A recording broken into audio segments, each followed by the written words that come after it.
যুদ্ধ শুরু হয়ে গেল, যুদ্ধের দিকে রওনা করলেন। 30,000 বাহিনী নিয়ে রওনা করার পরে রোম সম্রাটের কাছে খবর পৌঁছে গেল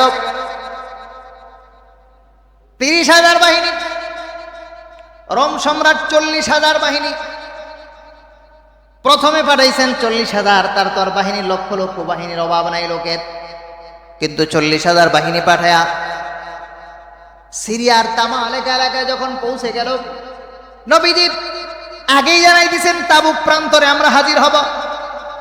ওখানে পৌঁছে গেলেন। মদিনা থেকে পৌঁছতে 15 দিন সময় লাগছে।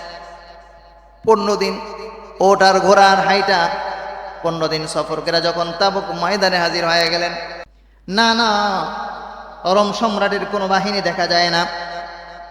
নবীজি গুপ্তচর পাঠাইয়া দিলেন, গোয়েন্দা লাগাই দিলেন, খোঁজ খবর নাও।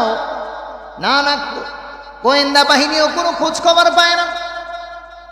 শেষ পর্যন্ত 20 দিন অবস্থান করার পরে খবর পাওয়া গেল রোম সম্রাট বাহিনী পাঠাইছিল মুসলমানদের বিরুদ্ধে, মদিনায় যায় যুদ্ধ করবে, কিন্তু মুহাম্মাদের 30,000 সৈন্যের কথা শুনে সে তার সৈন্য নিয়ে এলাকায় ফেরত পাঠাইয়া দিছে।